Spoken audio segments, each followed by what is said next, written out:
Hello friends, welcome to my YouTube classes. आज हम chemistry में पढ़ेंगे गैसियस लॉ के बारे में। गैसियस लॉ है, इसमें सबसे पहले बॉयल्स लॉ इसके बारे में पढ़ेंगे। यानी कि स्थिर ताप पर किसी गैस की जो निश्चित मात्रा है या उसका आयतन है और उसके दाब का क्या होता है, व्युत्क्रमानुपाती होता है। यानी कि जो गैसियस स्टेट है उसके अंदर जो टेम्परेचर है वो प्रेशर के क्या होगा, व्युत्क्रमानुपाती होगा। अर्थात स्थिर ताप के ऊपर गैस का जो दाब है वो अगर बढ़ाने पर जो आयतन है वो घटता है। यानी कि आयतन तो घटेगा, लेकिन अगर दाब को घटा दिया जाए तो फिर आयतन क्या होगा, वो बढ़ेगा। यानी कि ये व्युत्क्रमानुपाती हैं एक दूसरे के। यदि स्थिर ताप पर किसी गैस के निश्चित द्रव्यमान का जो आयतन है यानी कि वॉल्यूम है वो V है, और जो दाब है यानी कि प्रेशर है उसको P से शो कर रहे हैं, तो क्या होगा इसके अंदर जो V समानुपाती क्या होगा, 1/P। यानी कि जो वॉल्यूम है वो प्रेशर के क्या है, व्युत्क्रमानुपाती है।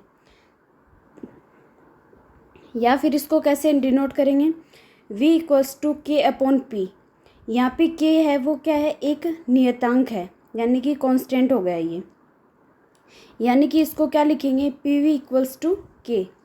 अर्थात स्थिर ताप पर किसी गैस की जो निश्चित मात्रा के आयतन और दाब का गुणनफल हमेशा क्या होता है, स्थिर रहता है। फिर अब नेक्स्ट देखते हैं चार्ल्स का नियम।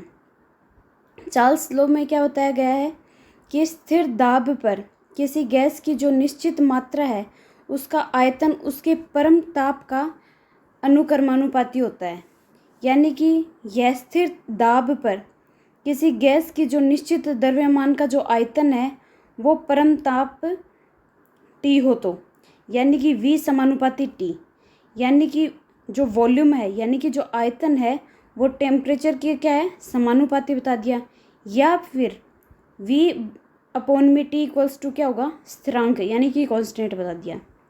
यहाँ पे V1 और V2 है वो क्रमशः प्रारंभिक और अंतिम अवस्था में गैस के आयतन है, तथा T1 और T2 हैं ये इस अवस्थाओं में गैस का जो टेम्परेचर है वो है, यानी ताप है। फिर अब हम नेक्स्ट देखते हैं दाब का नियम, यानी कि प्रेशर्स लॉ। स्थिर आयतन पर किसी गैस की निश्चित द्रव्यमान का जो दाब है वो उसके परम ताप का अनुक्रमानुपाती होता है।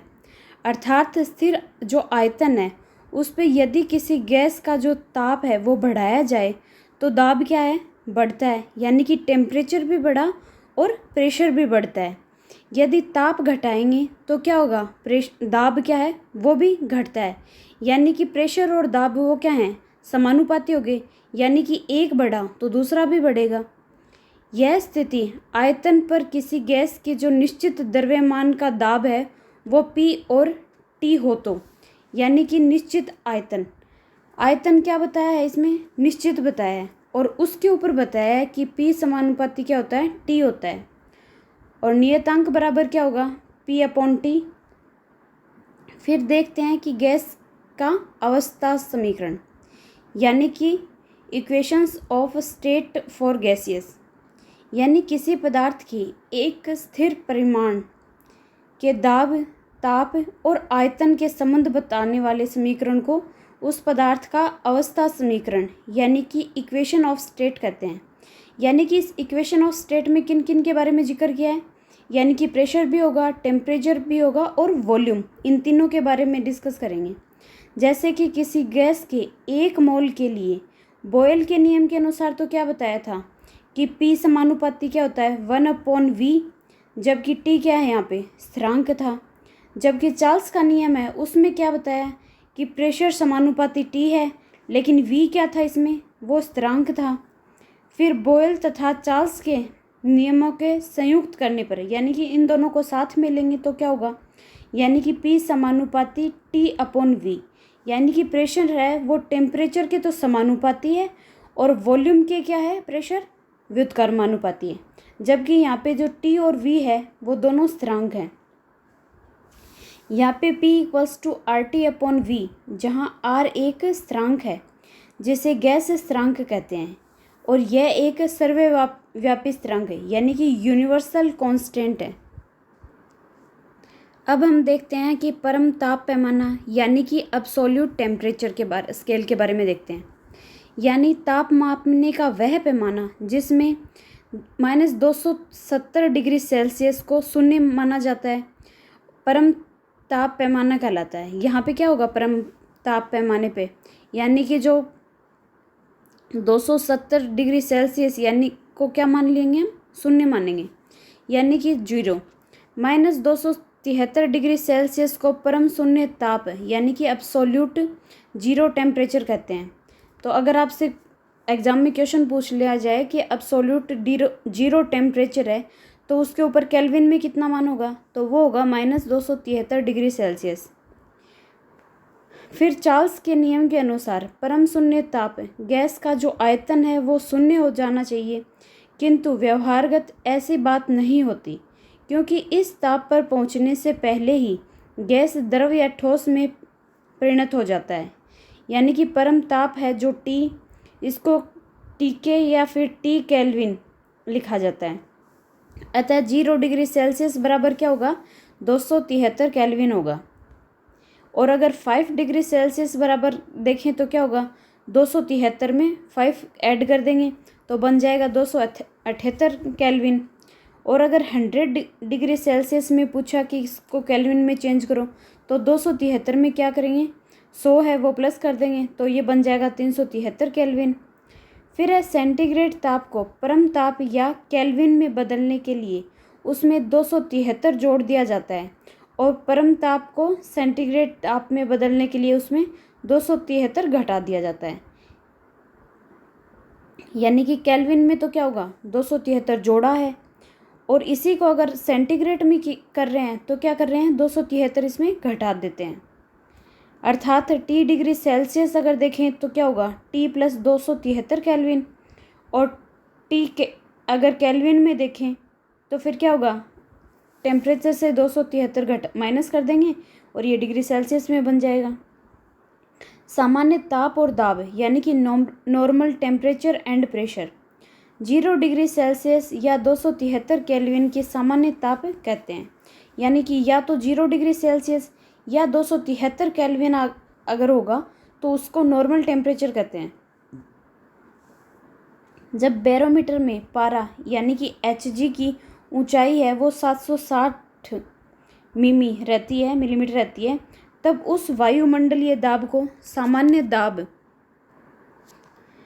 और जो दाब है उसको संक्षेप में सामान्य ताप दाब भी कहते हैं, यानी कि NTP से शो कर देंगे।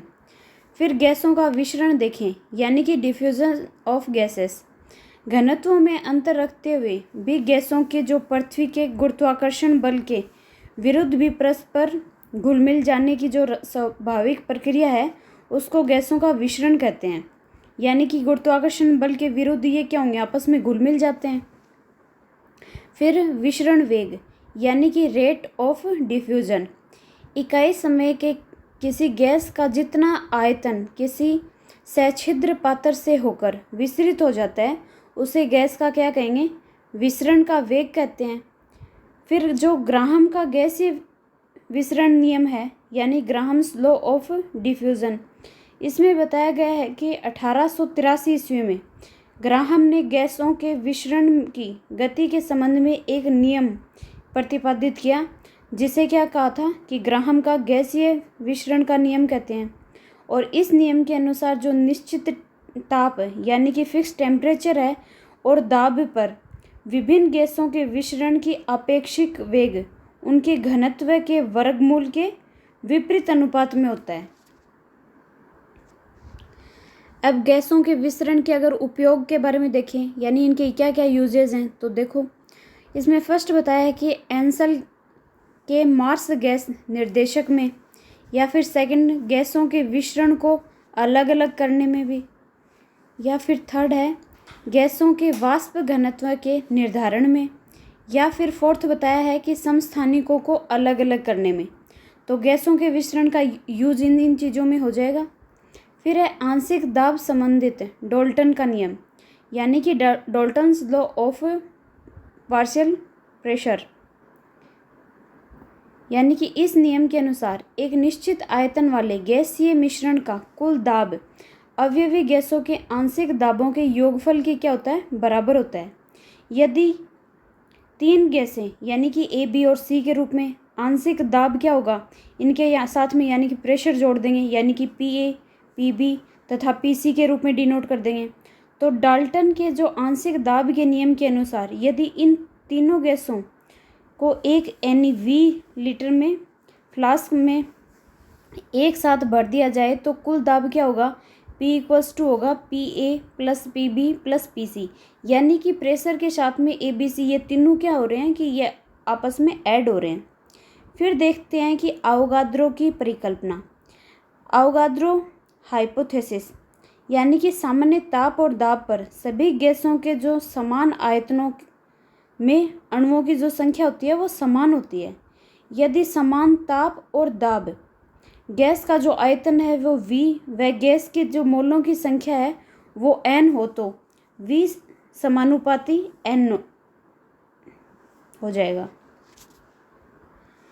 आई थिंक आप इन गैसियस लॉ के बारे में समझ गए होंगे। आज आप इनके बारे में पढ़ें, और अगर आपको अच्छा लगा हो तो चैनल को लाइक करें, सब्सक्राइब करें और अपने फ्रेंड सर्कल में इसको शेयर भी करें। और किसी को कोई कंफ्यूज हो तो आप कमेंट कर सकते हैं। Thank you.